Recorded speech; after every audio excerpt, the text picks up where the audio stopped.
안녕하세요. 예. 자, 오늘 유치권부터예요. 맞죠? 예, 418 유치권인데 유치권은 간단한 파트지만 두 문제씩 잘 나온다. 그래서 유치권 문제는 우리가 이제 건져와야 되는데 먼저 우리가 유치권 들어가면 유치권은 뭐 두 문제 나오니까 하나는 쉬운 문제, 하나는 사례 문제 이렇게 나오겠죠. 첫째, 유치권은 법정 담보 물건이다. 이렇게 들어가죠. 따라 유치권은 두 사람이 합의하잖아도 합의된 바 없어도 세상을 살아가는 공평 원리에서 합의한 바 없더라도 법률 규정에 따라 당연히 인정되는 담보제도다. 그런데 그 전에 기출문제가 합의하잖아도 당연히 성립하는 게 유치권인데 만약에 시험 문제가 유치권은 채권자, 채무자, 쌍방에 합의로도 이렇게 질문이 나와서 합의로도 성립이 가능하다 이렇게 나오면 두 사람이 합의하잖아 당연히 인정된 유치권이지만 채권, 채무자가 합의로도 성립이 가능하다 이렇게 질문이 나오면 맞는 지문, 틀리는 지문이에요. 합의로는 성립하지 않아요. 예를 들면 돈 1억을 빌리면서 야 내가 이 기계 갖다 줄 테니까 내가 네 돈 1억 갚을 때까지 이 기계 유치하기로 하자. 그래 그러면 기계 갖고 와. 내 돈 갚을 때까지 유치하기로 하자. 유치권 되는 거 안 되는 거예요? 안 되는 거예요. 그 기계와 1억 원은 견연성이 없잖아요. 그건 질권이 되는 거예요. 질권. 돈 갚아야 전당포가 되는 거거든요. 그래서 합의로는 성립하지 않는다. 두 번째 유치권에는 뭐가 없다? 세 가지가 없다. 뭐가 없다? 운물물이 없다. 운물에 물이 없다. 유명한 문장이죠. 세 가지가 인정이 안 된다. 유치권은 담보물권이지만 첫째 뭐가 없다? 우선 변제권이 없다. 아유, 공부들 잘하셔서 가르칠 맛이 나요. 우선 변제권이 없다. 시험은 봐봐야 알지만 그래요. 점수는 다르지만 처음엔 그래요. 대답은 잘해도 막상 또 모의고사 보면 점수는 또 나를 속여요. 네. 처음에는 그런 걸 몇 번 겪어야 돼. 본인이 막 실망감 무너져. 괜히 모의고사 문제 볼 때 좀 기대감이 있었어. 막상 이렇게 채점하면 이래 틀리고 저래 틀리고 아는 것도 틀리고 실수에 틀리고 어려워서 틀리고 막 틀려 계속. 네. 몇 번 그거 해보면 좀 요령이 늘어요. 우선 변제권이 없다. 또 뭐가 없다? 물상대의라는 것이 없다. 담보물권이지만 또 하나는 물권적 청권이라는 것이 없다. 그러면 누가 유치물을 침해하면 유치권에 기인한 물권적 청권 용어는 존재하지 않아요. 그러면 내 돈을 갚지 않아서 유치했는데 채무자 강제로 유치 물건을 가져가 버리면 그럼 유치권자는 뭘 행사해야 돼요? 이런 용어는 존재하지 않고 유치권은 점유가 성립 요건이며 점유가 존속 요건 때문에 유치물을 침해하면 쫓아서 유치권 침해자에게 점유권에 기인한 물건 청구권, 다른 말로 점유 보호 청구권 이것을 행사해야지 유치권에 기인한 물건 청구 요건은 존재하지 않아요. 이 존재하지 않는 게 많아요. 이렇게 얘들은 쓰지 못한 용어들이 많아요. 또 하나 유치권에 또 없는 게 뭐가 있느냐? 물론 이 세 가지가 없는 게 대표적이고 이런 용어가 존재하지 않고 객관식 문제에서 또 하나는 유치권은 이 부종성이라는 게 엄격해요. 부종성이 엄격하다. 이게 완화시킬 수가 없어요. 그러니까 부종성이란 말이 뭐냐면 피담보채권이 뭐예요? 받을 돈이 존재해야 담보물권이 존재하는 것이고 피담보채권이 소멸하면 담보물권도 함께 소멸한다. 한마디로 피담보채권과 받을 돈이랑 담보물권 운명을 같이 한다. 이게 부종성이에요. 대한민국 모든 담보제도에는 부종성이 있어. 그런데 이 부종성이 완화되는 경우가 있어요. 이걸 안 따라가는 경우가 있어요. 자, 부종성이 완화되는 대표적인 제도가 뭡니까? 보통 이런 말을 써요. 법정 담보물권에는 부종성이 엄격하다. 절대 완화가 안 된다. 하지만 약정, 이런 말을 써요. 약정 담보물권은 부종성을 완화시킬 수 있다. 이렇게 얘기해요. 뭐 약정이라는 거는 채권자, 채무자 두 사람 합의로 성립한 담보. 그러면 우리가 배우는 담보제도 중에서 뭐 저당권 배워요. 질권 시험범위가 아니라 동산담보, 전당포, 양도담보, 매도담보, 뭐 담보화 등이 다 담보제도야. 모든 담보물권은 다 약정담보제도야. 법정담보가 하나밖에 없어. 유치권 하나밖에 없어요. 약정담보에서는 이걸 완화시킬 수 있다고 그래요. 이 부정성 완화시킬 수 있다고 그래요. 이걸 따라가지 않을 수 있다는 거예요. 그러니까 완화시키는 그 제도가 뭐죠? 근자를 붙이는 거야. 이 근자가 붙어버리면 이걸 따라가지 않는 거예요. 근저당, 근질권, 근담보등기, 근양도담보 다 근자 붙일 수 있어. 그런데 용어 중에 근유치권이라는 용어는 존재한다, 존재하지 않는다. 존재하지 않아. 이게 없어. 근유치권. 이것만 못 써요. 다만 근저당만 있는 게 아니라 근저당, 근질권, 근담보등기, 근양 다 쓸 수 있어. 그렇지만 근유치권이란 말은 없다. 이 세 가지. 자, 서론 파트 간단히 나올 수도 있기 때문에 봐주시고, 자, 그런 다음에 그 중에서 그 유치권은 담보물권이니까 물상돼 있어는 없어요. 하지만 부정성, 수반성, 불가분성은 있는 거야.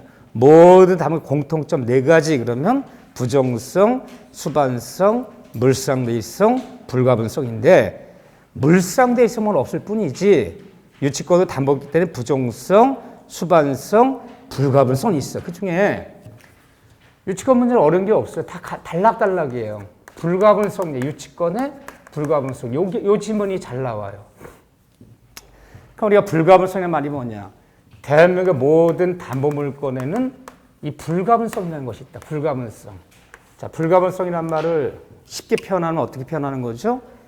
피담보채권 전액을 변제할 때까지 담보물권 전부가 살아있는 것이지 갚을 돈 중에서 일부를 변제했다고 해서 변제한 것만큼 담보물권 소멸하는 거 아니다. 전액을 변제할 때까지 담보물권 전부가 살아있는 게 바로 불가분성이에요. 그런데 유치권도 이 불가분성이 이게 유치권의 가장 특징적으로 나타나는 거예요. 이게 이제 시험 문제면 잘 나와요. 여기서 교재가 따지면 어디냐면 419쪽에 맨 밑에 불가분성 그거 하나 별표 쳐놓으세요. 이런 식 지문이 어려운 거예요. 자, 그 밑에 읽어드릴게요. 따라서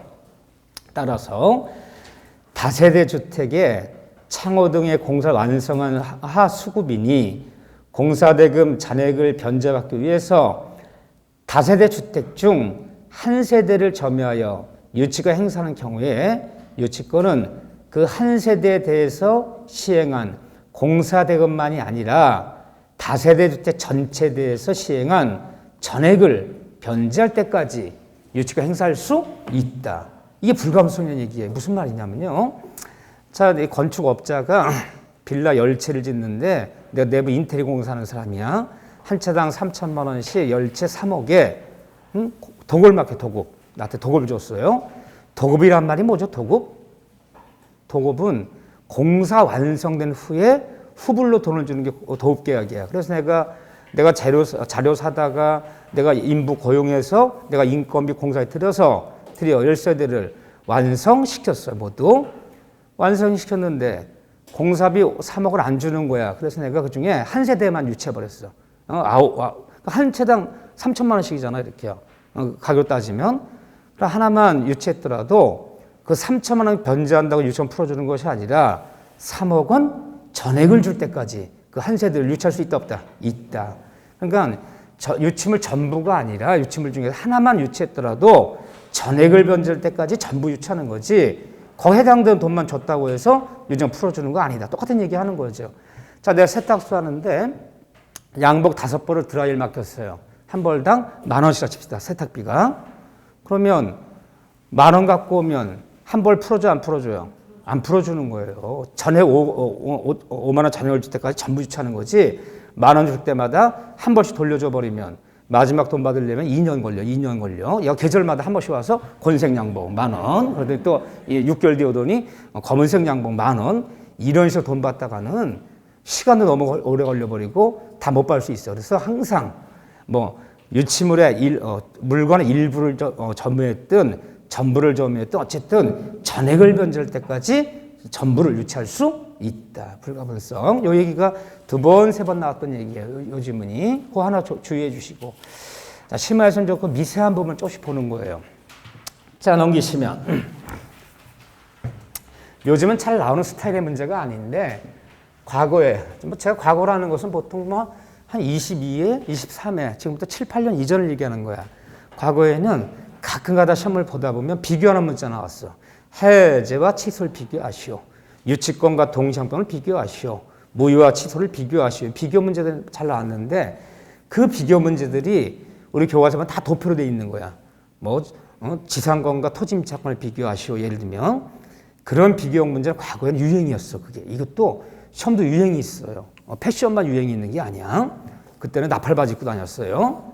지금 쫄바지 입어. 그런 식으로 시험 문제도 유행이 있어. 과거는 꼭 비교하는 문제 한두 문제 꼭 나왔는데 최근 6, 7년간은 비교하는 문제 한 번도 나온 적이 없어요. 사실은 비교하는 문제는 암기하는 거야. 그럼 암기지면 이해가 아니야. 근데 어쨌든 전통적으로 동시항변과 유치권 비교하라는 문제는 가끔 나왔던 문제 과거에. 지금은 잘 안 나오지만 간단히 볼 거예요. 자, 교재 420페이지 봐보세요. 유치권과 동시항변의 차이점. 일단 아주 흡사한 권리야. 얘들은 사람으로 따지면 유치권이라는 이 물권과 동시 이행의 항변권이나 이 채권은 연역이 같아. 연역. 발생 원인이 같아. 어원이 같다 그래요. 사람을 따지면 한 부모야. 한 부모인데 하나는 아들이고 하나는 딸이야. 하나는 물권이고 하나는 채권이야. 그렇게 흡사해요. 뿌리는 한 뿌리예요. 이렇게요. 근데 물권체가 나눠지는데 얘들의 공통점은 뭘까요? 이거 유치권 물권이야. 물권은 누구에게 주장할 수 있는 거죠? 이 세상 모든 사람에게 인도가 들어갈 수 있어요. 하지만 동시항변권은 쌍모계약에서 발생하는 채권이야. 채권이기 때문에 동시항변권 누구끼리 주장하는 거죠? 니네 둘끼리 당사자끼리만 삼자한테 동시항변한다는 말은 없어요. 임대인은 임차인과 매도인과 매수인 둘끼리만 주장하는 채권이야 이건요. 그래서 흡사한 권리다. 공통점은 둘 다 세상을 살아가는 공평, 이 공평의 원리에서 인정되는 거예요. 이게 공평하다는 거예요. 세상살이 할 때. 둘 다 유치권이고 동시항변권이고 둘 다 합의하지 않아도 뭐 할 때 합의하지 않아도 법률 규정에 따라 당연히 인정되는 것들이에요. 그러면 세탁소 세탁물 맡길 때 카센터에 자동차 맡길 때 카센터 사장님이 세탁소 사장님이 세탁비 줄 때까지 수리 줄 때까지 유치하기로 합시다. 합의하지 않아도 당연히 인정돼요. 이것도 마찬가지예요. 부동산 매매계약 맺으면 쌍무계약이죠. 잔금을 치르는 거와 소유권 이전에 필요한 서류를 교부하는 것을 서로 동시에 주장기를 합시다라고 쓰지 않아도 당연히 인정되는 거예요. 둘 다. 그런데 둘 다 당연히 인정되는 거지만 둘 다 특약으로 배제가 가능하다는 공통점이 있어요. 동시항변권 536조인데 임의규정, 강행규정. 임의규정이에요. 아무런 말이 없다면 매수인이 잔금 치르는 거와 매도인이 소유권 이전에 필요한 교부하고 매매한 목적을 인도하는 것은 서로 동시항변에 들어가. 근데 특약이 있었어. 특약이 잔금 먼저 치르고 등기에 필요한 서류는 3개월 뒤에 교부하기로 하자는 특약이 있었다면 잔금 치러야지.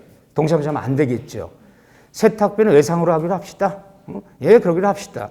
특약이 있다면 유치권 성립 배제할 수 있다 보다. 있다. 둘 다 특약으로 배제할 수 있는 공통점이 있어요. 이렇게요. 또 둘 다 이 질문 아무것도 아닌데 자꾸 이걸 물어요. 왜 자꾸 묻냐면 그 민법을 가르치는 하여튼 법대 학생들을 가르치는 교수들이 많아서 그래요. 근데 거기서 보면 유치권이건 동시항변권 분쟁이 벌어졌어. 분쟁이 벌어져서 소송이 붙었어요. 이제 법원에 가서 이제 소송이 붙어버리면 이거건 항상 판사들은 상환 이행 판결을 내린다. 이건 우리가 다 아무도 중요한 얘기가 아닌데 맨날 이 질문을 제일 잘 나와요. 상환 이행 판결 내린다. 너도 하고 너도 하라. 누가 소송을 제기했든 100% 너만 하라는 말을 하지 않아요. 예를 들면 세탁반 유치했어. 내가 유치했어. 소송이 들어왔어요. 응? 그 목적물을 반환하는 판결 구합니다. 봤더니 너 왜 안 주냐 했더니 나 수리비 줄 때까지 유치하는 겁니다. 이렇게 이제 항변하는 거야. 그러면 판사가 너는 세탁비를 변제하고 너는 세탁물을 반환한다. 누가 소송을 제기했든 너도 하고 너도 하라. 이것도 마찬가지예요. 소유권 이전에 필요해서 교부하지 않아서 잔금을 안 치렀어. 약속한 날짜에. 한 달쯤 지났는데 소송이 들어와서 매도인한테 판사님 계약서 보세요. 대금 치른 날이 지금 한 달이 지났는데 대금을 지급하지 않습니다. 이 계약 때 대금을 지급하라는 판결을 구합니다. 소송이 들어왔어요. 나가서 뭐라 했어요 내가. 소송당한 매수인이. 내가 동참을 주장합니다. 아니 지는 이전 필요한 서로 교부하지 않은 채 잔금만 지금 요구하니까 내가 안 주고 있는 거잖아요. 그걸 주장하면 판사는 너는 이전 필요한 서로 모두 교부하고 너는 잔금을 지급하라. 누가 소송을 제기해든 너도 하고 너도 하라. 100% 못 이겨요 누구든. 요거를 일부 승소다. 이 법대 학생들 중요한 얘기야. 일부 패소다. 이렇게 판결 내려야지 누구도 전부 승소할 수 없어. 누가 소송을 제기했든 너도 하고 너도 하라. 이걸 뭐라 부른다 우리는? 상환 이행 판결을 내린다. 일부 승소, 일부 패소. 과거에 두세 번 나왔던 지문이에요. 이런 판결 내려야 돼. 이건 공통점이에요. 그러면 다른 점. 다른 점 뭐가 있을까요? 하나는 물건이야. 하나는 채권이야. 그 물건, 채권의 차이점 생각하시면 돼. 응? 따라 물건이기 때문에 유치권은 모든 사람에게, 동시함유권은 특정인끼리만. 그런데 유치권은 물건이지만 어느 물건을 갖고 유치할까요? 유치권은 타물건이야. 내 것이 아닌 남의 물건 갖고 유치해야지. 내가 내 물건 유치한단 말은 없잖아요. 이건 내 것이 아닌 타인 것. 내 것이 아니어야 돼. 자기가 자기 거 가지고 유치한단 말은 없잖아. 타물건. 그런데 이 동시항면권은 누구 걸고 항변하는 거냐. 네가 나한테 뭐뭐 할 때까지 나도 못해. 같이 하자. 이게 동시항변권이잖아요. 그 동시에 대상이 되는 것은 자기가 자기 거 가지고 동시항변할 수도 있고 내 것이 아닌 타인 거 가지고 할 수도 있고 관계없어요.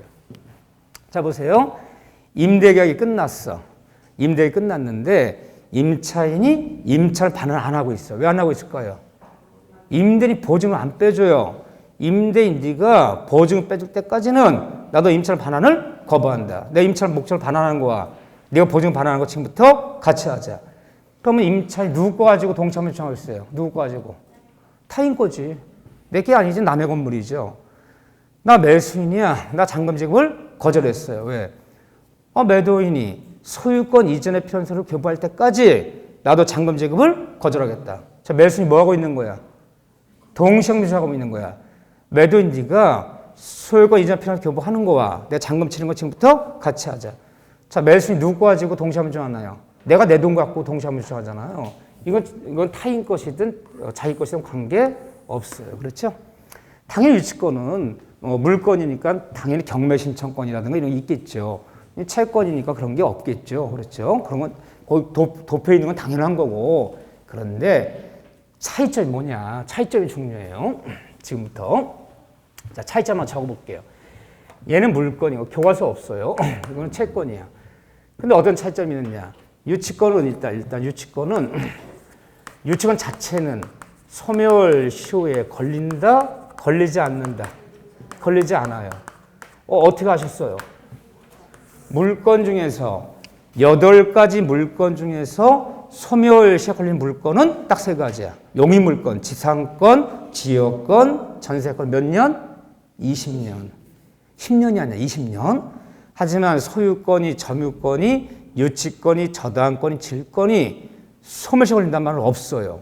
근데 채권인 동시항변권은 동시항변권이 발생했더라도 몇 년이 지나면 10년 동안 행사하자면 없어지는 거야. 동시 채권은 10년 소멸시효 걸려. 동시항변권은 소멸시효에 걸린다. 무한정 동시항변할 수 있는 거 아니다. 몇 년 지나면? 10년 지나면 행사할 수 없어요. 또 하나 유치권은 좀 전에 봤지만 불가분성이에요. 불가분성. 얼마를 지급할 때까지 물건인들을 거절하나요? 전액을 지급할 때까지. 돈 갚는 만큼 유치권 풀어주는 거 아니야. 그런데 이 채권의 동시항변권은 불가분성이 아니라 가분성이에요. 가분성. 대원칙 자체가 가분적이에요. 가분성이다. 나눠라. 자 보세요. 기계 한 대당 1,000만 원씩 10대를 1억의 매매 계획을 썼어.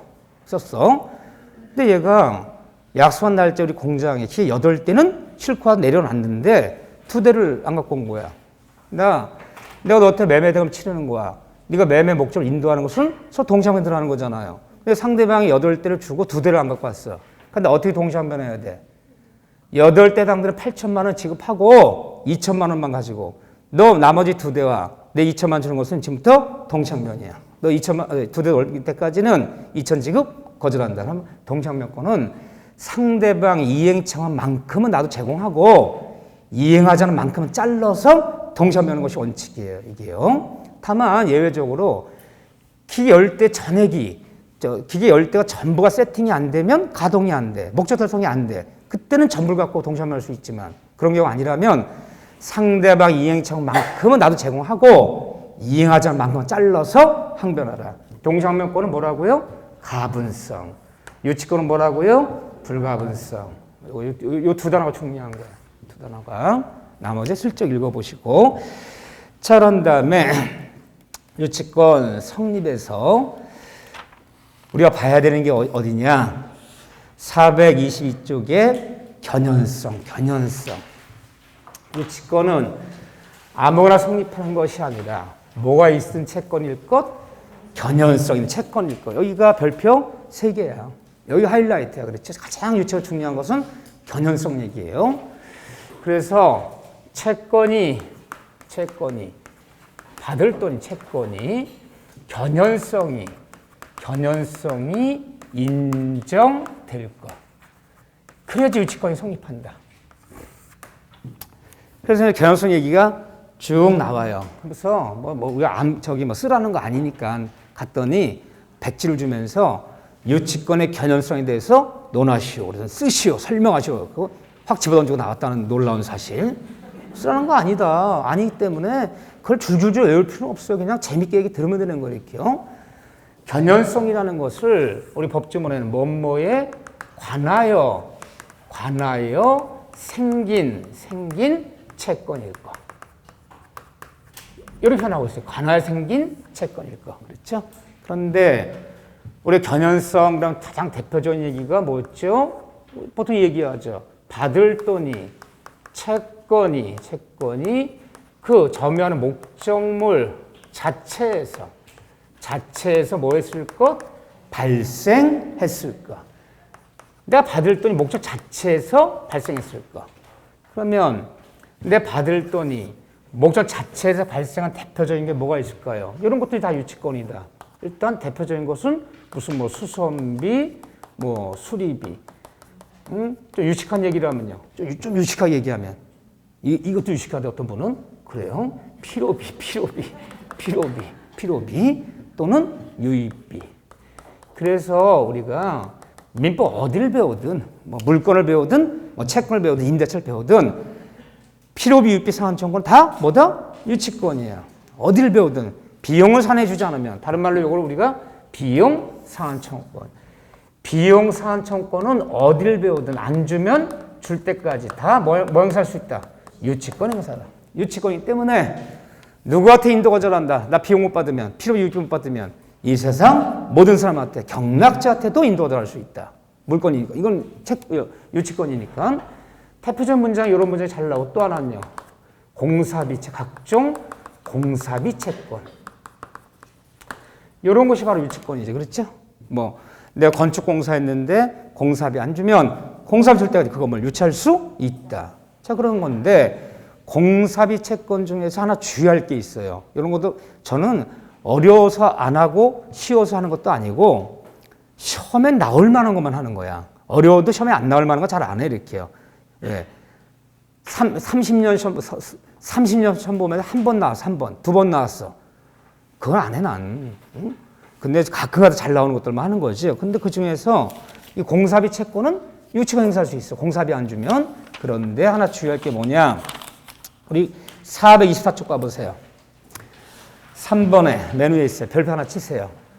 건축 자재에 대한 매매대금 채권과 신축 건물. 424쪽이에요. 424쪽. 무슨 얘기 하나 보세요.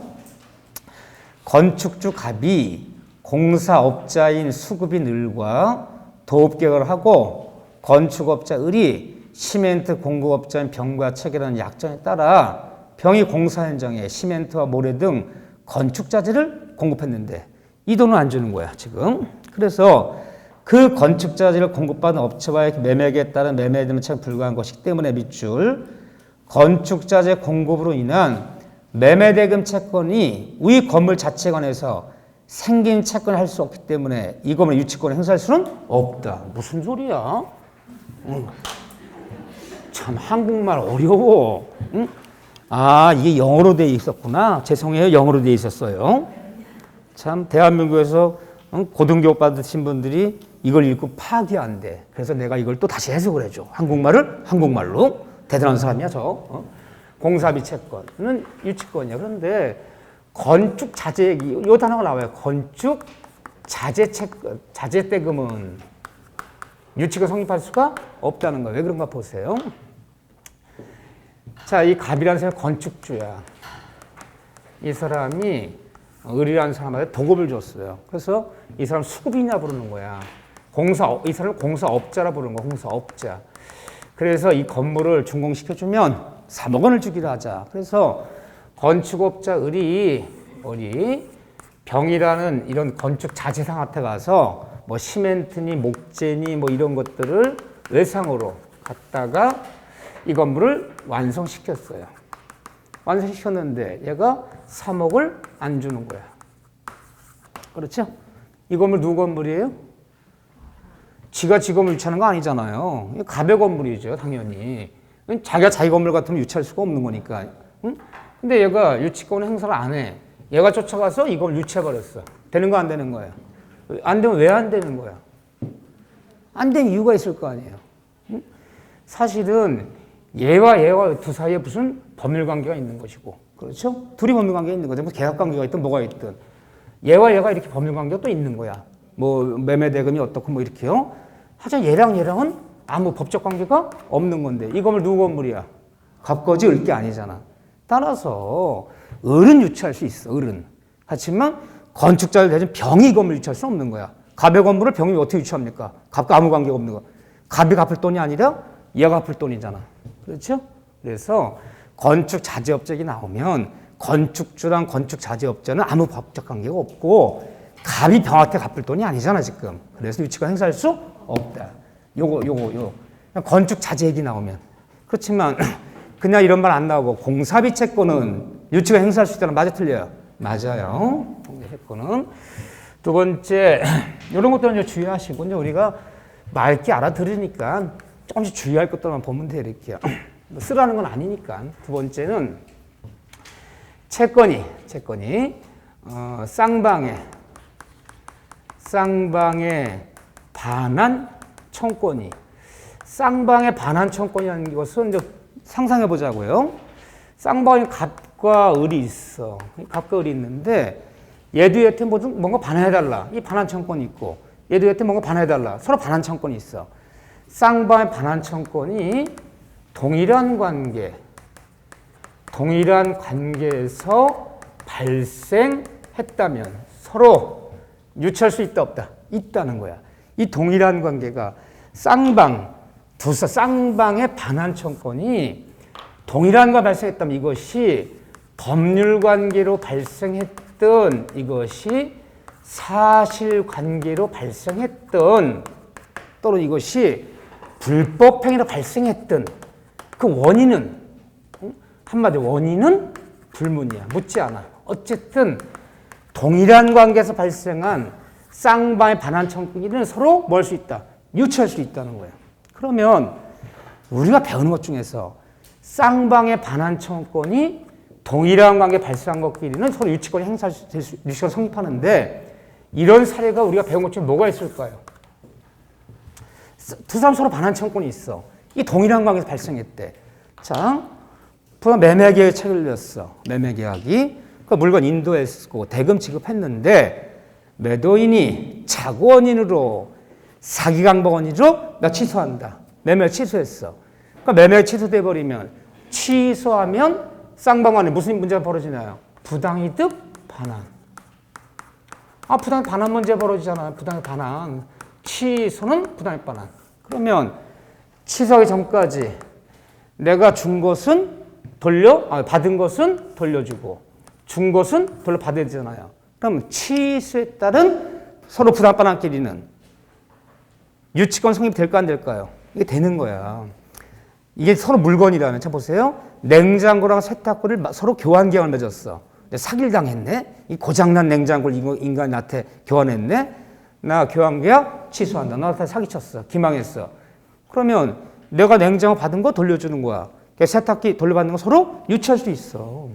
이게 물건이라면. 그러면 잘 봐보세요. 취소에 따른 부당 반환끼리는 때에 따라서는 이것이 동시 이행의 항변권이 성립하기도 하고 이것이 물건이라면 서로 유치권이 성립하기도 하는 거야. 그러면 유치권과 동시 항변권 동시에 이 두 가지가 병존 둘 다 있을 수 있어 없어요? 있는 거야. 그래서 이 경우는 물건이라면 취소에 따른 분합반환끼리는 해제에 따른 원상협력간에는 서로 동시에 들어간다. 같이 원상협력하자. 같이 분합반환하자. 그것도 성립하지만 이게 물건이라면 유치권도 성립하는 거예요. 그래서 이 두 가지가 같이 성립하는 경우가 흔히 있어요. 이렇게요. 여러분들이 이것만 기억하시면 안 된다는 거야. 그래서 취소에 따른 부담반환끼리, 해제에 따른 원상협력간에도 그것이 물건들이었다면 서로 동시에 성립하고 유치권도 성립한다. 같이 반환하자. 동시에 주연되고 때에다 유치권도 성립한다. 따라서 동시에 유치권은 동시에 두 가지가 동시에 있을 수 있다 없다? 있다. 그래서 이걸 병조한다는 거예요. 이 두 가지가 동시에 성립할 수 있다. 대표적인 거야 이게. 해제에 따른 원상회복끼리는 이 동일한 관계 발생 쌍방 반환 청권이잖아요. 얘들은 이것도 성립하고 이것도 성립하는 거야. 때에 따라서는. 그래서 다시 한번 정리. 우리가 멤버 문제 풀 때 동시협력과 유치권은 두 가지가 동시에 있을 수 있다 없다? 있다. 취소에 따른 부담반환끼리, 해제다 원상협력간에는 이 두 가지가 성립할 수도 있다. 그거 하나만 기억하시라는 거야. 자, 그런 다음에 어디를 더 볼 것이냐? 우리 교재로 따지면 425쪽에 4번에 적법한 점유. 점유 얘기를 좀 봐야죠. 주의할 것만 보는 거야. 주의할 것만. 이렇게 우리가 뭐 쓰라는 건 아니니까. 점유. 유치권은 이 점유가 유치권의 무슨 요건이다? 점유가 유치권의 성립 요건이야. 동시에 무슨 요건이다? 존속 요건이야. 성립 요건이며 존속 요건이다. 따라서 점유해야지만 성립하고 점유하는 동안만 여기서 유지되는 거지. 존속 요건이 있다. 유치권자가 점유를 상실하면, 단어 잘 보세요. 객관식 문제니까. 점유를 상실하면 유치권도 소멸한다. 유치권도 소멸한다. 맞는 지문, 틀린 지문. 맞는 지문. 유치권 점유 상실하면 유치권도 소멸해요. 왜 소멸하는 거죠? 유치권의 본질은 어디 있는가? 본질은 심적 압박에 있는 거야. 너 세탁비 줄 때까지 세탁물인도 거절한다. 세탁비 몇만 원 때문에 세탁을 포기할 겁니까? 너 자동차 수리비 줄 때까지는 자동차인도 거절한다. 그럼 자동차 수리비 몇 푼 때문에 자동차 포기할 겁니까? 이렇게 얘기해서 채무자 심적 압박을 가해서 내 돈 먼저 받는 것이 바로 유치권인데, 유치권자 점유를 상실해버리면 심적 압박을 가할 수단이 없잖아. 뭘 갖고 압박을 가해? 그 심적 압박을 가한다는 데 본질이 있기 때문에 압박을 가할 수단이 없기 때문에 점유를 상실하면 유치권도 소멸해. 맞아요. 여기까지는 쉬워요. 그런데 유치권자가 점유를 물건 점유했어. 카센터 아저씨가 수리비 안 줘 자동차 유치했어. 근데 유치권자 점유를 침탈 당하면, 근데 자동차 유치했는데 그 다음날 아침에 출근했더니 카센터 주인이야 내가. 자동차가 없어졌어. 어디 갔을까? 삑 있잖아. 집 가서 직거로 삑 눌러서 끌고 가버린 거야. 아니 수리비 안 접으면 유치합니다. 유치했는데 지 자동차로 제가 끌고 가버린 거야. 그럼 유치권자 의사에 반해서 내 의사에 반해서 유치를 강제로 가져가 버린 거잖아요. 그러니까 유치권을 점유를 침탈당했다는 거예요. 이건 침탈, 이건 얘가 다른 거야. 강제로 가져가 버린 거야. 침탈당하면 유치권은 소멸한다, 소멸치 않는다. 이건 소멸치 않아. 이때는 침탈당하면 점유물 반환 청구 행사에서 점유자 의사에 반해서 점유를 강제로 가져가면 저 반환 청구에서 1년 내 반환 청구에 되찾아오면 1년 내 되찾아오면 유치권은 유지되는 거고 1년이 지나도록 반환 청구하지 못했을 때 그때 비로소 소멸하는 거지. 그렇죠? 뭐가 있어요? 1년이라는 점유물 반환 청구권은 점유를 침탈당한 날부터 얼마나 행사하라? 1년 내. 1년 내 되찾아오면 유지되는 거고 1년이 지나도록 점유를 반환을 못 받으면 비로소 소멸하는 것이지. 침탈당했다고 즉시 소멸한다는 얘기가 아니다. 그럼 다 객관식이니까 다 넣고 나눠야 돼. 유치가 점유를 상실했다는 것은 지가 지 손으로 내준 거야. 그때는 소멸해. 응? 그렇지만 유치물을 침탈당하면 얘기가 다른 거야. 1년이란 뭐가 있다? 기간에 유예가 있는 거예요. 그래서 점유물을 침탈당하면 모든 점유자들은 점유권에 점유물 반환 청구권을 침탈당부터 몇 년? 1년 내 행사할 수 있잖아. 즉시 소멸한다면 틀리는 거지, 이거는. 요 얘기 조심하시고. 또 유치권자의 점유는 그러면 여기서 유치권은 점유가 성립요건이며 존속요건이라고 했어요. 여기서 뭐가 특이한 거야? 유치권은 점유해야지 성립하고 점유하는 동안만 유지돼. 유치권은 점유가 성립요건이며 동시에 점유가 존속요건이다. 여기서 뭐가 특이한 거야? 이게 특이한 거야. 이게 존속요건이라는 게. 자, 다른 담보. 저당권만 예를 들게. 다른 담보 중 우리 저당권만 배우니까 저당권은 뭐 해야지 성립해요? 아무리 돈 빌려 채권 계약 맺고 저당 설정에 맺었더라도 등기소 가서 저당권 설정 등기. 등기 안 하면 성립하지 않아요. 저당권도 등기가 뭐예요? 등기가. 적어볼게요. 저당권은 등기가. 성립요건이야. 아, 돈 빌려주면서 네 아빠한테 저당 잡아주기도 하자. 아무리 합의하면 뭐해? 저당권 등기가 안 나면 저 성립하지. 물권은 뭐예요? 등기예요. 그럼 저당권은 등기가 뭐예요? 저당권에 성립요건이야. 등기 안 하면 저당권 성립하지 않아요. 하지만 저당권은 등기가 성립요건일지언정 이 등기가 존속요건이다? 존속요건은 아니다. 존속요건은 아니잖아. 조심하셔야지. 응? 따라서 돈 빌려주고 저당권 등기 안 내면 성립하지 않아. 등기 안 하면. 성립요건이야. 등기 냈어. 근데 채무자가 돈도 안 갚고요. 그 1억짜리 저당권을 돈 갚은 것처럼 몰래 불법으로 말소시켜. 돈도 안 갚고 말소시켜놨어. 저당을 소멸해요? 소멸치 않아요? 소멸치 않아. 돈을 갚아야 소멸하는 거지 저당 등이 말소해도 소멸하는 거 아니잖아. 그럼 저당권은 등기가 성립요건은 될지언정 존속요건이 아니기 때문에 돈도 갚지 않고 그 저당 등기를 불법으로 말소시켰다고 저당권 소멸한다? 소멸치 않는다? 소멸치 않는다. 이 객관식은 이런 사소한 것들을 잘 해놔야 되는 거야. 존속요건은 아니다. 차이점이 있죠? 있어요. 그 다음에 유치권은 점유. 이때 유치권 점유는 어떤 점을 해야지 유치권이 성립하냐? 어떤 점유? 첫째는 적법한 점유여야 돼. 적법한 점유에 대해서 유치권 성립하는 거지. 불법 점유는 유치권을 주장할 수 있다 없다? 없다. 예를 들어 볼까요? 도둑놈이 밤에 들어가서 명품 시계 하나 훔쳐왔어. 근데 고장난 시계를 훔치는 바람에 그 훔친 시계를 시계 수리방 가서 30만 원 들여서 수리해서 차고 다니다가 잡혔어. 그러면 도둑질한 물건 돌려줘야 돼, 안 돌려줘야 돼요? 돌려줘야죠, 원소지한테. 그러니까 도둑놈이 잡혀서 도둑질 시계를 반환할 때 그 도둑질한 물건에 수선비, 수리비가 들어갔다면 도둑놈도 회복자에게 30만 원 비용 상환청은 있어 없어요? 있다 배웠어요. 모든 점유자들은 다 비용 상환청이 있어. 저기요, 제가 배운 도둑일 걸랑요? 그러더니 제가 하필이면 고장난 시계 훔치는 바람에 초칭 꽂히냐고 내가 30만 원 들어왔습니다. 영수증 꼭 갖고 다녀. 이 다음 이럴 때 대비해서 영수증이 30만 원 있습니다. 30만 원 수갑차면서 30만 원 주셔야죠. 요구할 권리 있어 없어요? 있어요. 못 준다 이 뻔뻔한 도둑아. 그랬더니 그럼 지금부터 유치한데 다시 시간을 차버리네. 되는 거 안 되는 거예요? 안 되는 거지.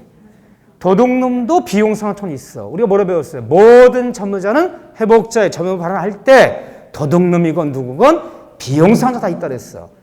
근데 그 비용을 시계 주인이 안 준다고 해서 도둑놈이 그 시계 유치하면 되겠어요? 안 되겠어요? 왜 안 되는 거예요? 불법 점유니까. 그러니까 도둑놈 자신도 비용상한톤이 있어. 그거 없는 점유자는 없어. 모든 점유자 회복자 점유 발언할 때 비용상한 있잖아.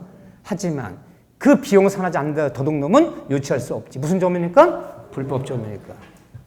첫 번째 점유해야 돼. 두 번째는 이 점유는 꼭 내가 어떤 물건을 직접 점유해야지만 유치권이 아니에요. 직접 점유한 건 유치권이지만 모두 유치권이에요. 간접 점유도 유치가 성립할 수 있어요. 직접 간접 모두 성립해요.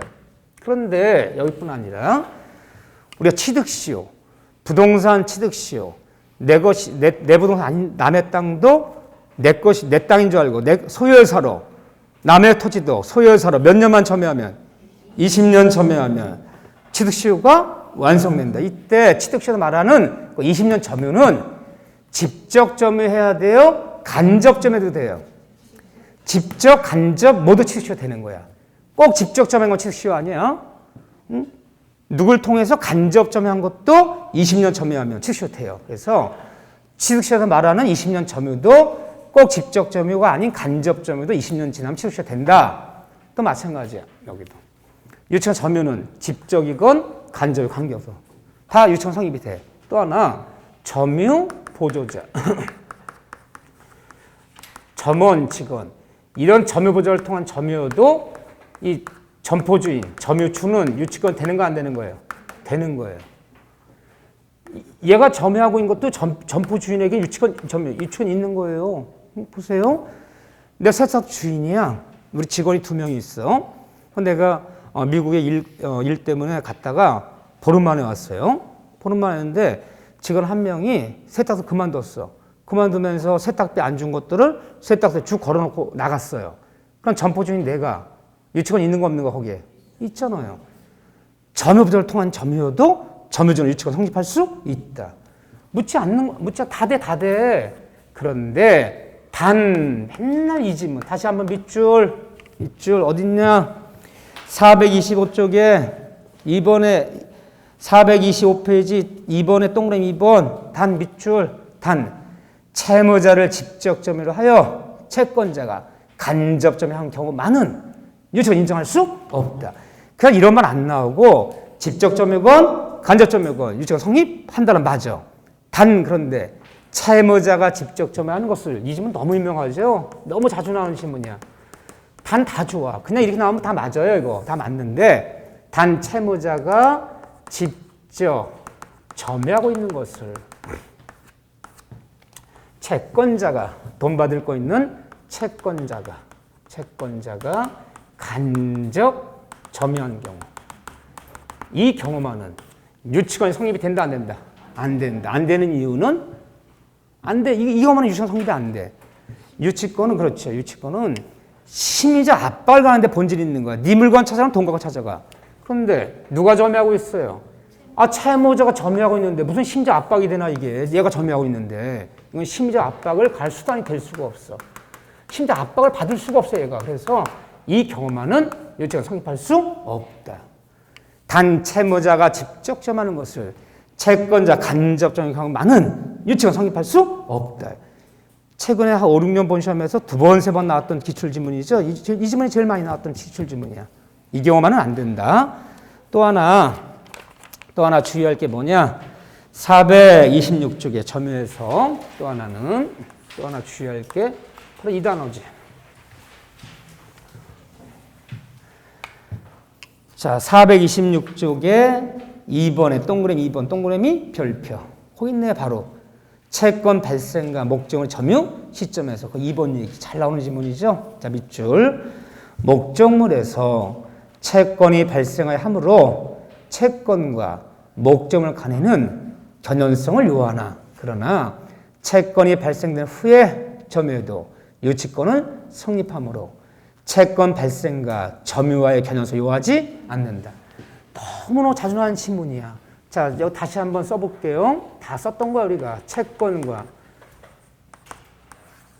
다 했던 것들이죠. 재밌어요. 오늘 빨리 끝내놓고 오락이나 한번 하자고요, 오락. 마이크도 있어, 여기. 자, 뭐죠?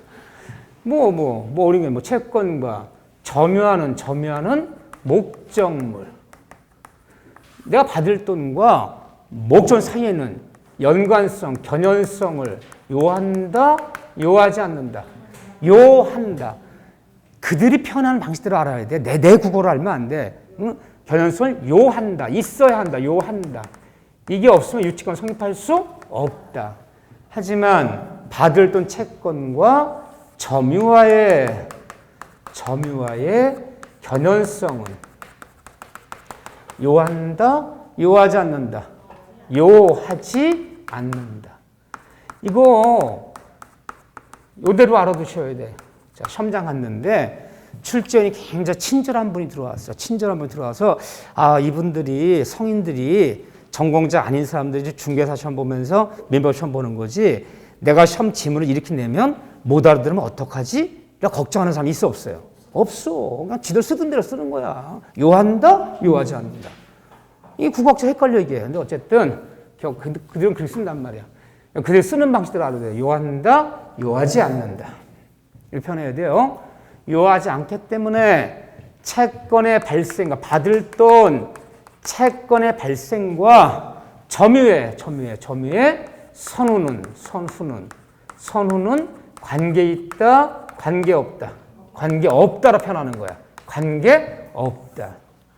이게 요하지 않는다는 뜻이 관계 없다는 뜻이야. 선후는 관계 없다. 이렇게 표현하고 다시 시험 질문이 받을 돈 채권의 발생과 점유의 선후는 관계 없기 때문에 시험 문제가 점유와 동시에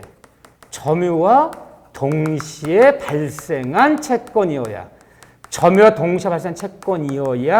유치할 수 있다. 점유와 동시에 발생한 채권이어야 유치할 수 있다. 맞아, 틀려요? 틀려요. 또는 점유 중에 발생한 채권이어야 유치할 수 있다. 점유 중에 발생한 채권이어야 유치할 수 있다. 맞아, 틀려요? 틀려요. 이 집은 다 틀리는 거야. 동시에, 중에 다 틀렸어. 그러면요. 채권이 1년 전에 발생했고 그 물건은 1년 후에 점유했더라도 유치권 되는 거 안 되는 거야? 된다 배웠잖아. 내 카센터 주인인데 1년 전 얘기야. 1년 전에 타이어가 펑크 나서 고치러 왔는데 이거 타이어 갈아야 됩니다. 떼어서 일 문제 아닙니다. 갈아달래. 갈아줬는데 타이어비를 안 주는 거야. 제가 2, 3일 때 드릴 테니까 걱정하지 말고 달래. 줬어. 응? 그 다음날 또 와요 안 와요? 안 와. 만나야지 내 타이어비를 받지 내가 수리비를. 한 1년 뒤에 그 아주머니가 그 자동차를 넘버 있잖아 넘버. 그 자동차 다시 엔진오일 갈아달라고 맡긴 거야. 맞자마자 나 1년 전에 타이어비 못 받은 거 있습니다. 이거 줄 때까지 유치하겠습니다. 돼요 안 돼요? 그럼 일단 채권과 그 목적물 사이에 연관성이 있어 없어요? 그 자동차는 그 자동차 다른 자동차 아니잖아 그거. 하지만 점의 선후는 관계 없기 때문에 1년 전에 수리 못 받은 거 1년 후에 그 물건 점유하면 유치할 수 있다 없다? 있다. 있는 거지. 점유 중에 발생한 채권이야 유치할 수 있다는 얘기가 아니다. 선후는 관계없다. 이거를 견연성 요하지 않는다 표현한다는 거. 이거 잘 나와요. 이거 잘 틀리고 오케이. 자 그런 다음에 이제 우리는 모두 어디를 향해 달려가는 거다? 문제풀이를 달려가는 거야. 그때부터 실력이 늘어야 돼요. 우리 학문하자는 거 아니에요. 또 민법에 대한 지적 호기심 나한테 채우려고 생각하지 마셔. 나 굉장히 지적 호기심이 강한 사람이야. 민법이 굉장히 재밌는데 어떻게 체계적으로 알 수 없을까? 우리는 시험 공부하는 거야. 민법 하기는 대학 강의 시간이 아니야 지금. 가장 짧은 시간에 최단기로 빨리빨리 가는 거야. 자 보시죠. 거기서 이제 어려운 문제가 뭐냐? 심화학습에 있네요. 압류 얘기가 조심하셔야 돼. 심화학습. 자, 그 별표 치세요. 어려운 문제 나오면 다 이 문제죠. 어려운 사례 나오면 다 이거랑 관련된 사례야. 압류, 경매 등기와 유치권 얘기 하려고 그래 지금. 거기서 교과서 쭉 써놨지만 제일 중요한 얘기는 첫 번째 얘기야. 첫 번째. 압류 후 유치권이 성립한 경우. 자, 밑줄 압류에 처분 금지 후에 저촉되어 경락인에게 유치권을 주장할 수는 없다. 없다. 한마디로 이게 결론이야. 자, 보세요. 자, 공사했어요. 건물을요. 이 건축주가 갑이라는 사람이야. 근데 의리한 사람이 공사업자예요. 그래서 여기다가 문짝 달고 뭐 세시 달고 뭐 하고 하는데 5천만 원 주기로 했어. 의리 공사했어요. 근데 공사비 5천만 원을 못 받았어요. 근데 갑이 그래요. 고칠 때 걱정하지 마라. 그래서 그냥 유치도 안 했어요. 뭐 아는 사이고 그래서 유치도 안 했어. 공사비 5천만 원 못 받은 건 있어. 이렇게 의리. 아, 근데 얘가 망했는지, 누가 A라는 사람이 여기다가 경매 개시결정 등기가 났어. 이 경매 등기 내는 것을 압류된 후에라고 표현하는 거야, 보통. 이미 경매 잡혔어. 언제? 4월 25일 날. 얘 공사비 못 받은 거 있잖아요. 그래서 부랴부랴 경매 등기 잡힌 것은 압류된 후에 4월 25일 후에 4월 28일 날 부랴부랴 점유해버렸어요. 그러면 경매 등기 난 후에 압류된 후에 점유했어요. 지금 공사비 못 받은 채권이 있어. 4월 27일 날.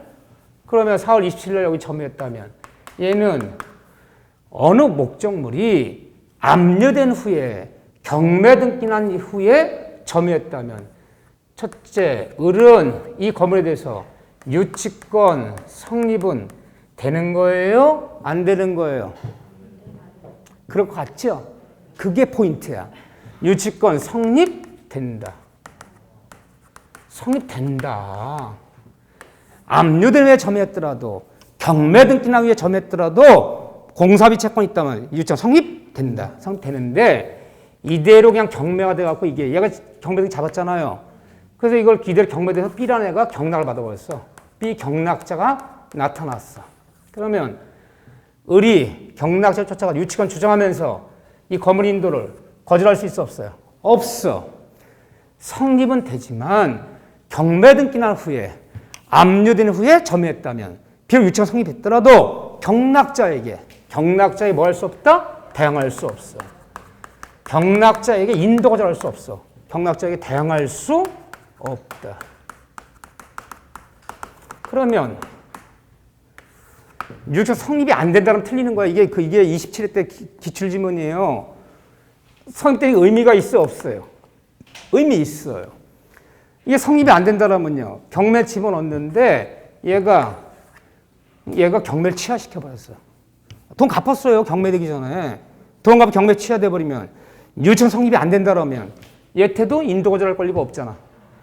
그러니까 경매 취하될 수도 있단 말이야. 경매 등기 난 이후에 점유했더라 유치권 성립은 된다. 하지만 그들의 경매 지정 경락자가 경락 받아버리면 경락자한테 인도 거절할 수는 없어. 유치권 주장할 수는 없어. 하지만 경매가 취하돼 버리면 건축주인 갑에게 얘가 인도 거절할 수 있어 없어요? 있어야지. 그렇기 때문에 자 정리. 압류된 후에 어느 목적이 압류된 후에 경매 등기 난 이후에 점유했더라도 유치권 성립은 된다. 하지만 누구한테 경락돼 버리면 경락자 대항할 수는 없지만 경매가 중간에 취하돼 버리면 건물주 갑에게 인도 거절할 수 있어 없어요? 있어야지. 그래서 이해되시죠? 첫 문제. 압류 등기 된 이후에 경매 등기 난 이후에 점유했다면 유치권 성립하지 않는다. 틀려. 성립한다. 하지만 경락자 대항할 수는 없다. 경매 취하돼 버리면 갑한테는 인도 거절할 수 있잖아. 요즘은 잘 보셔야 돼. 성립된다. 하지만 경락자에게 대항할 수는 없다. 그럼 압류되기 전에 경매 등기 나기 전에 점유했다면요. 그건 논할 필요 없지. 그거야. 자, 저당이 잡혔어. 자, 이게 저당이 2개가 잡힌 건물이야. 이미 저당이 잡혔어. 1번 저당 1년 전, 2번 저당 6개월 전. 저당이 2개 잡힌 건물을 공사를 맡았어, 내가. 내부 인테리어 공사를. 뭐 문짝 달고 뭐 하고 그러냐고. 뭐 리모델링 공사 맡았어. 그래서 저당이 잡힌 부동산을 내가 공사했는데 공사비를 안 줘. 유치해버렸어. 내가 공사다. 내가 공사 5천 줄 때 유치한다. 그대로 저당권의 경매를 신적 경매 당해버렸어요. 경락자한테 유치권 추진하면 인도 거절할 수 있어 없어요? 있어요. 저당이 이미 있느냐는 건 이건 논할 필요 없어. 뭐 하기 전까지만 경매 등기 나기 전까지만 점유하면 경락자한테는 인도 거절할 수 있는 거야. 이해되죠? 그래서 그 얘기가 거기 5번에 나와 있는 얘기야. 벌써 5번 동그라미. 1번과 5번만 볼 줄 알면 돼. 똑같은 얘기야. 5번에. 우리 너무 어려운 얘기 필요 없고요. 저당이 설정된 후에 유치권을 취득했다.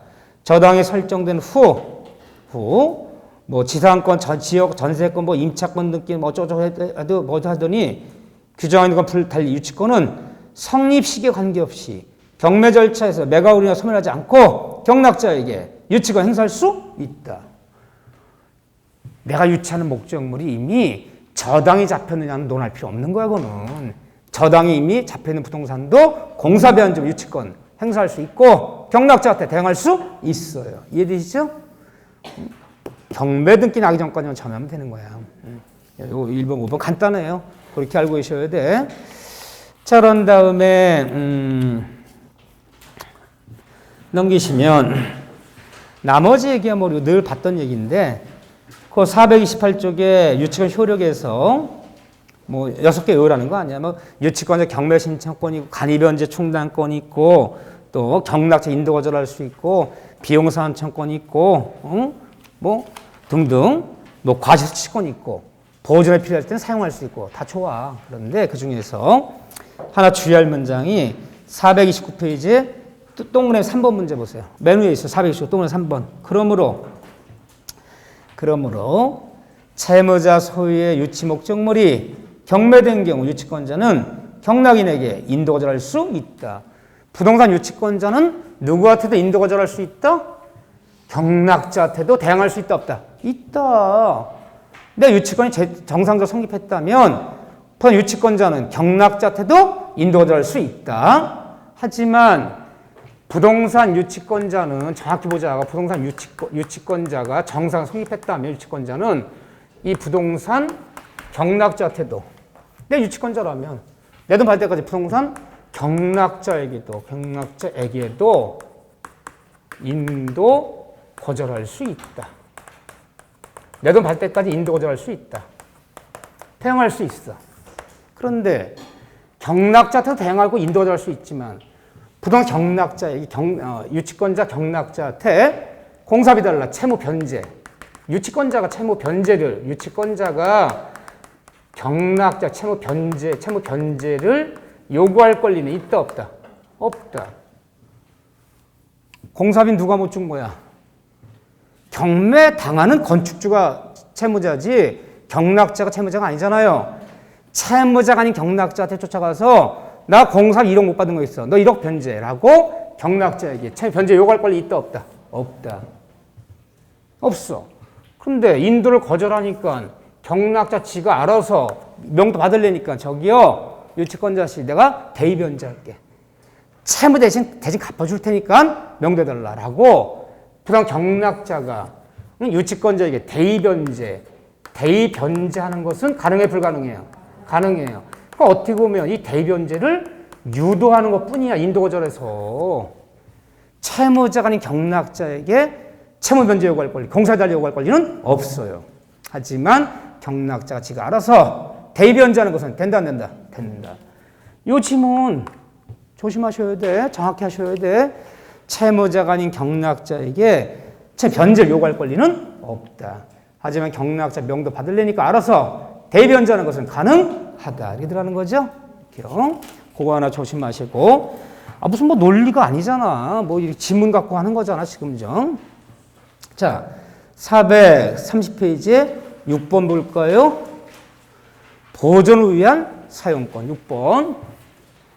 유치권 효력에서 마지막 얘기가 유치권자는 유치하는 동안에 유치물을 사용, 수익할 권리가 있다, 없다? 없어요. 유치권자 사용 수익할 권리 없어요. 지금 세탁소 아저씨가 세탁비 안에 세탁 유치했다 막 입고 다니고 있어. 막 가죽 잠바 입고 다니고 있어. 가스센터 아저씨가 수리비 안 줬다 자동차 막 타고 다니고 있어. 안 되는 거죠? 인도만 거절하라는 거지. 사용할 권리 없어요. 원칙은.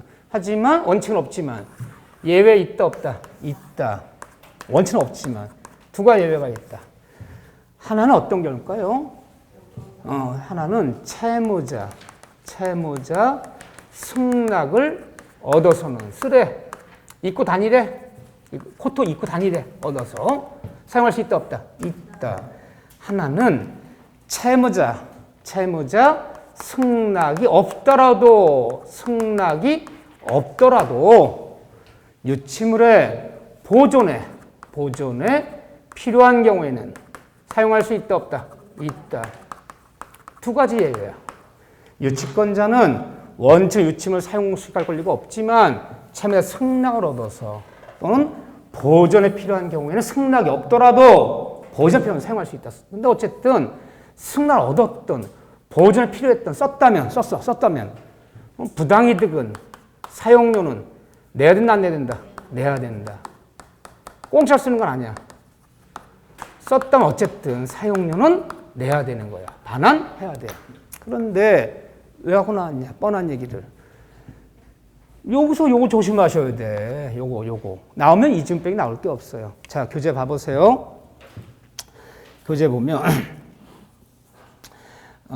거기 보면, 2번 봐보세요. 6번에, 2번. 유치권자가 유치물에 주택에 거주하여 사용하는 거. 자, 나 주택 임대 계약이 끝났어. 임대 끝났는데, 얘가 보증금은 빼주는데, 필요비 유입비를 안 줘요.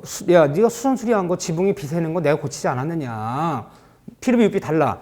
안 준대. 돈이 없다고. 그러니까 임대차에서 비용 산정, 필요비 유입비 청구했는데 안 주면 비용 산정 뭐 행사할 수 있다? 유치권. 그래서 임차인이 임대 계약이 끝난 후에 필요비 유입비를 돌려주잖아. 비용을 상환치 않아. 유치권을 행사하면서 종전대로 계속해서 그 주택을 사용할 권리가 있다 없다? 있다. 없다며 여기는. 근데 왜 있다는 거예요? 건물이라는 것은 건물 벼놓는 거와 사용하는 것이 보존에 더 유익하기 때문에 임차인이 전세권자가 계약권이 끝났더라도 비용을 상환할 때까지 종전대로 계속해서 그 건물은 채무자 승낙이 없더라도 집주인 승낙이 없더라도 사용할 수 있다. 이것이 바로 뭐다? 보존행위다. 보존행위에 근거가 있는 거야. 그래서 건물 임차인들이 유치권 행사하면서 종전대로 계속 사용할 권리가 있다. 이것이 바로 이 건물의 보존행위다. 썼다면 뭐는 내야 돼? 사용료는 그 대신 내야 된다. 이것이 바로 보존행위다. 그 지문만 기억하시면 돼. 그 지문만. 자, 그런 다음에 431쪽 봐보세요. 보면 유증을 소멸해서 맨 밑에 있어요. 431쪽에 채권의 소멸시효 완성. 요 지문 좀 잘 봐주세요. 어려워. 근데 이게 5지문이 나오지 않고 가끔 한 지문이 섞여, 한 지문이. 자, 넘기시면 2번 해보세요. 큰 제목. 목적물에 유치권을 행사해도 채권 소멸시효는 진행한다. 자, 여기 보세요. 객관식 문제 맞춰서 시험 문제가 담보 물건은 또는 저당권은 또는 유치권은 어떻게 나와 좋아? 담보 물건은 저당권은 유치권은 소멸시효에 걸린다? 걸리지 않는다? 걸리지 않는다. 소멸시효 말 없다. 응? 저당권은 유치권 20년 행사 안 했다고 소멸시효 걸린다면 없다. 소멸시효 걸리지 않는다. 맞아요. 물건 8가지 중에서 소멸시효 걸리는 물건은 어떤 물건만? 용인 물건만 20년 걸린다니까요. 걸리지 않는다. 또 이걸 의심하는 거 있어, 금방. 그렇지만 유치권 자체는, 저당권 자체는, 담보물권 자체는 소멸시효란 말이 없어. 하지만 피담보채권. 피담보채권이 뭐예요? 갚을 돈. 피담보채권은 소멸시효에 걸린다 안 걸린다? 소멸시효에 걸린다. 이렇게 표현하는 거예요. 그 다음에 따라서 유치권 행사가 저당권 행사가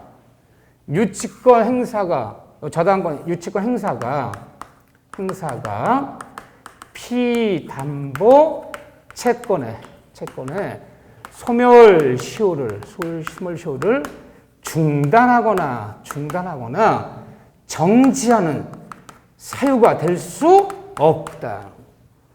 유치권 행사하는 것이 피담보 채권의 소멸시효 중단 정지하는 거 아니다. 또 유치권 행사가 지문이 이렇게 어려워요. 어떤 지문이 나올지 몰라. 유치권 행사가 피담보 채권의 유치권 행사가 다시 이 지문이야. 유치권 행사가 피담보 채권의 소멸시효 진행에 영향을 미치지 않는다. 미친다면 틀리죠. 미치지 않는다. 너무 어려워. 죄송해. 너무 어려워서. 유치권, 담보 자체 소멸시효에 걸리지 않는다. 하지만 갚을 돈, 받을 돈은 소멸시효에 걸린다.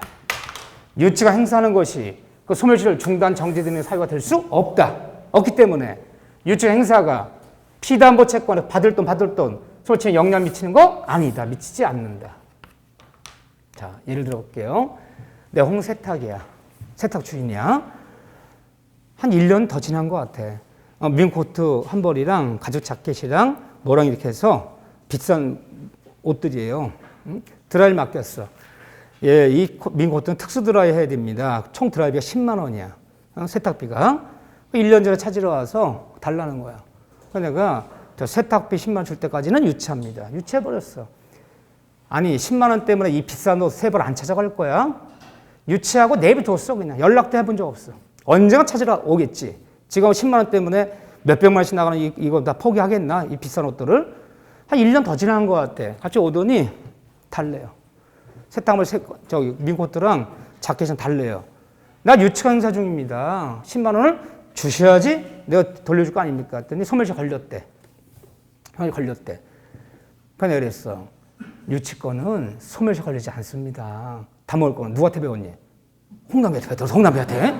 그러면 막 유치해 막 사람들이 막 세탁소 아저씨랑 그분이 유치권 얘기하면서 소멸시효 얘기하고 있어. 그랬더니 유치권 자체 그 아주머니가 세탁소 사장님 유치권 자체는 소멸시효 안 걸리지만 세탁비 채권 당신 나에게 한 번도 돈 달라는 얘기 한 적 없지 않느냐. 법전을 갖고 왔어. 법전을 봤더니 우리 민법 총칙 우리 시험범위 아니야 여기 163조, 164조, 165조에 1년에 소멸시효 걸리는 거, 3년에 걸리는 거, 5년에 걸리는 거, 20년에 걸리는 게 다 규정돼 있어. 그랬더니 세탁비 채권 1년이네.